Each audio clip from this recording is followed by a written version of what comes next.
आजकल ये बातें बहुत सुनने में आ रही हैं कि कभी किसी आदमी पर कोई जिन औरत आशिक होती है तो कभी किसी औरत पर कोई जिन मर्द आशिक हो जाता है और फिर वो सब होता है जो इंसान इश्क व मोहब्बत में करते हैं। अगर ऐसी कोई निशानी किसी में नजर आए तो जरूरी नहीं कि उस पर कोई जिन आशिक हुआ हो, क्योंकि बाज़ औकात ये किसी खास नफ्सियाती बीमारी की वजह से भी होता है जिन्हें लोग जिन चिमटने का नाम दे देते हैं। लेकिन ये भी कहना गलत है कि जिन्नात होते ही नहीं, क्योंकि जिन्नात का वजूद कुरान मजीद से साबित है।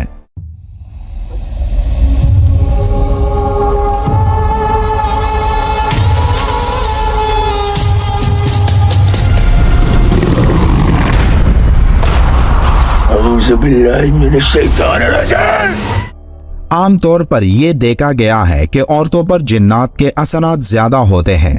इस हवाले से सबसे पहली बात यह है कि औरतें आम तौर पर कमजोर अकीदे वाली होती हैं।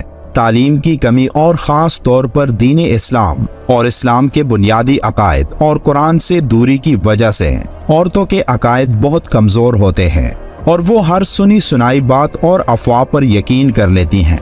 बल्कि यूँ कहना ज़्यादा मुनासिब होगा कि उस बात को अपने दिमाग पर सवार कर देती हैं। दूसरी वजह यह है कि औरतें तोहम परस्त होती हैं। तोहम परस्ती मर्दों के मुकाबले में औरतों में ज़्यादा पाई जाती हैं। और तीसरी वजह यह है कि औरतें मर्दों के मुकाबले में कमज़ोर दिल और डरपोक होती हैं। वो औरतें जो अपने बालों की हिफाजत नहीं करती और वो औरतें जो पर्दा नहीं करती, ऐसी औरतों को जिन्नात ज़्यादा तंग करते हैं।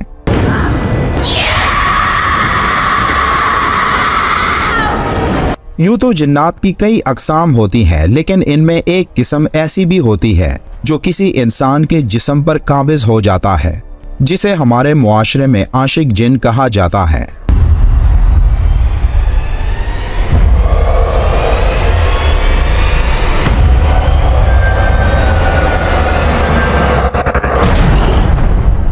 ये जिन्नात जादू से भी मुसल्लत होते हैं या ये खुद भी इंसानों पर मुसल्लत हो जाते हैं।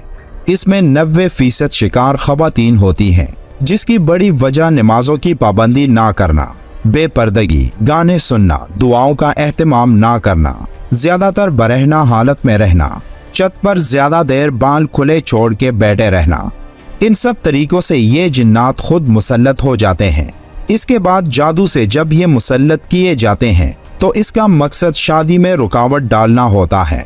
ये जिन ख़वातीन से हम बिस्तरी भी करता है, जिससे अक्सर ख़वातीन ख्वाब में खुद के साथ जिना होते देखती हैं, कभी बाप की शक्ल में, कभी बाई की शक्ल में, कुछ अपने बेटों की शक्ल में, कज़न्स की शक्ल में या शोहर की शक्ल में, या कभी कभी गैर को देखती हैं।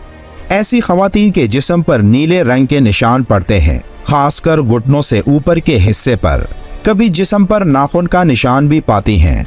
कुछ को ऐसा महसूस होता है कि उनको कोई छू रहा है। कुछ को लगता है कि रात को सोते हुए या दिन में सोते हुए या लेटे हुए कभी भी उनको कोई पकड़ लेता है तो वो खुद को छुड़वा नहीं सकती। मियाँ बीवी में छोटी छोटी बात पर लड़ाई झगड़ा होना, शोहर से नफरत करना, उसका छूना पसंद ना करना, बच्चों का छूना ना पसंद करना, शोहर को बीवी की शक्ल अजीब नजर आना। इसके अलावा भी बहुत सारी अलामात और मसाइल होते हैं। जिन्नात उस वक्त किसी मर्द या औरत के जिस्म पर कब्जा जमाते हैं जब वो नंगे होकर आईने के सामने खड़े होकर अपने जिस्म को देखते हैं, या वॉशरूम में बिला जरूरत बैठे रहते हैं, या ज्यादातर अकेले रहते हैं और अपने आप से बातें करते हैं। रात को सोने से पहले तकिए पर सर रखकर रोना जिन्नात को करीब लाता है। नजर लगने या हसद की वजह से भी जिन्नात जिस्म में दाखिल हो जाते हैं और बाद में उस जिस्म को नहीं छोड़ते।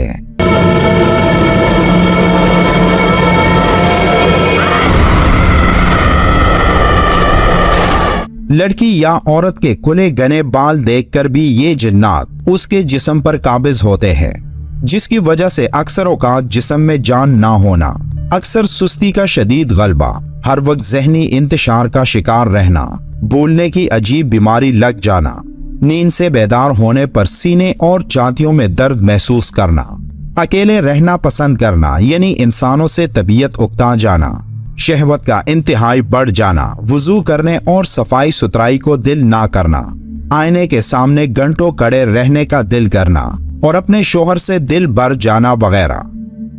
इस सिलसिले में कुछ तरीके ऐसे हैं जिन पर अमल करके इनसे बचा जा सकता है।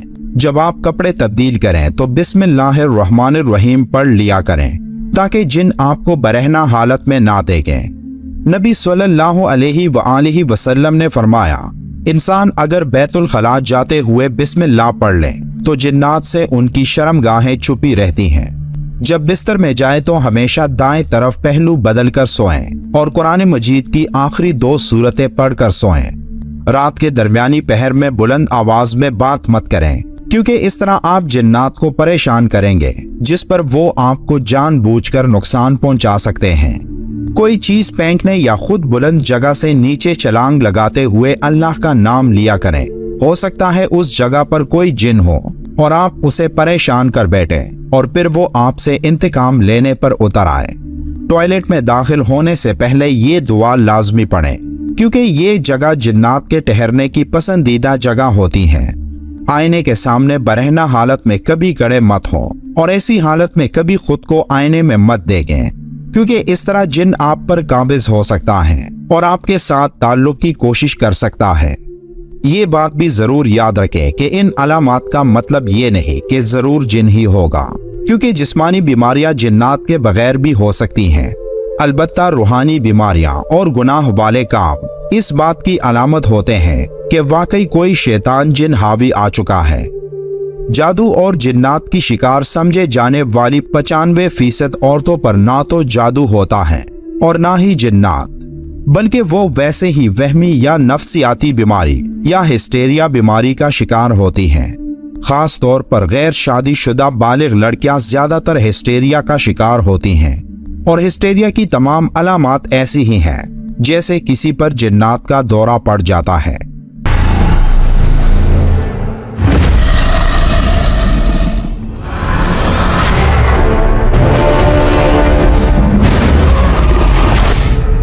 इस्लाम ने हमें इस हवाले से निहायत मुबारक तालीमात दी हैं। अगर हम इस्लामी तालीमात पर अमल करना शुरू कर दें तो दुनिया की कोई मखलूक हमें नुकसान नहीं पहुंचा सकती। अल्लाह हमें जिन्नात के शर से महफूज रखे, आमीन। वीडियो के आखिर में एक बार दुरूद शरीफ पढ़ना मत भूलिएगा। मिलते हैं एक और वीडियो में, तब तक के लिए अल्लाह हाफिज।